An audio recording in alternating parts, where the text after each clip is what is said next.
glad to be with all of you on this beautiful day. There she is, former Secretary of State Hillary Clinton, in her first appearance in Iowa. Since losing the caucuses there in 2008, she came in third behind John Edwards back in 2008, and first place, of course, President Obama. Her attendance at the fundraising event added fuel to the speculation that she plans to run for president in 2016. It certainly looks like it. From all of this, joining me now, Kentucky Senator Rand Paul, who has also been expected as being in that group, potentially to make a run himself in 2016. Senator, good morning. Good to have you here today. Good morning. Glad to be with you. So what'd you make of Hillary's appearance over the weekend? Well, I'd like to see her back in Washington testifying about her role in the Benghazi tragedy. There's still a lot of questions. I asked her point blank when she came the last time, what were they doing in the CIA annex, and did that have anything to do with the attacks? And she acted as if she knew nothing about it. But it's funny now, reports have been coming out for about a year saying that she was the biggest and most eager to get arms out of Libya to send them into Syria. So there's still a lot of questions we've got for her if she decides to come back here.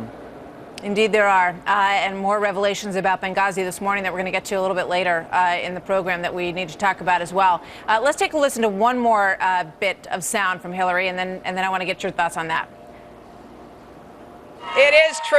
I am thinking about it.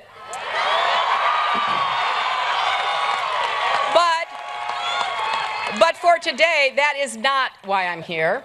No, she was there to eat steak. It was a big steak fry in Iowa. But, I think a lot of people are just kind of over this whole dance. Why do we all do the dance? Why not just declare? Why not just say that you're running? And some might ask you the same question, sir.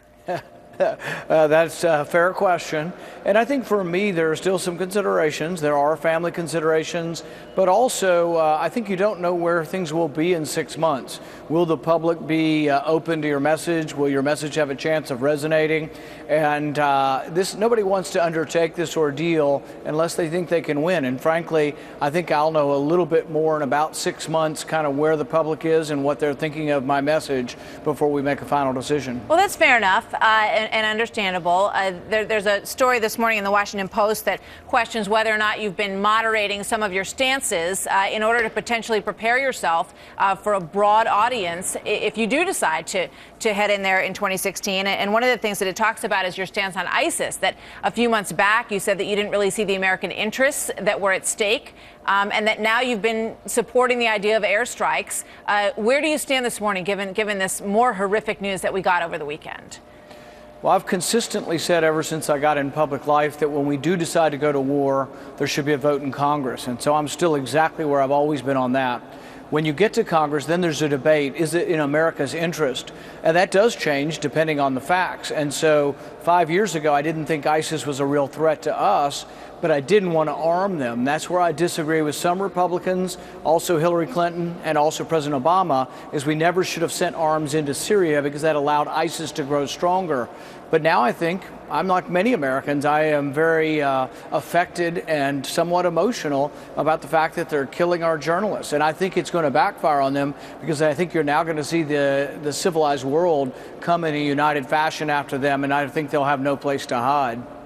We heard from General Hayden over the weekend and your colleague Lindsey Graham both saying that there is no way that this can be done without a larger presence of at least special forces on the ground to back up whoever might end up coming in to help us. And there's a lot of questions about that as well. What's your take on that?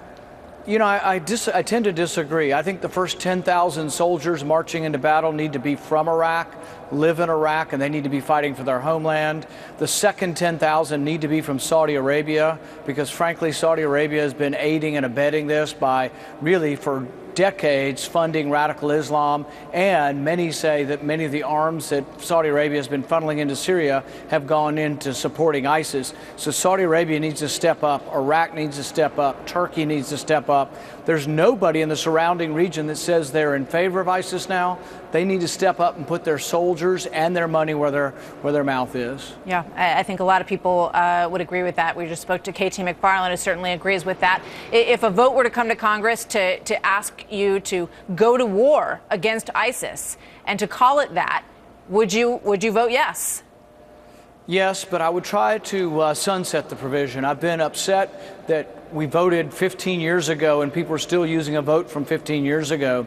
So I think really if we authorize force or declare war, it should sunset at the end of the year and we should debate again, because I don't like the idea that one generation can vote to bind another generation to war forever. I do favor doing something about ISIS. I would vote yes, but I would vote to limit the declaration or limit the authorization to a time period. Understood. And when do you expect that you will announce whether or not you will run? We're looking towards the spring at making a final decision. All right, we'll look forward to that. Senator, thank you very much. Good to see you as always.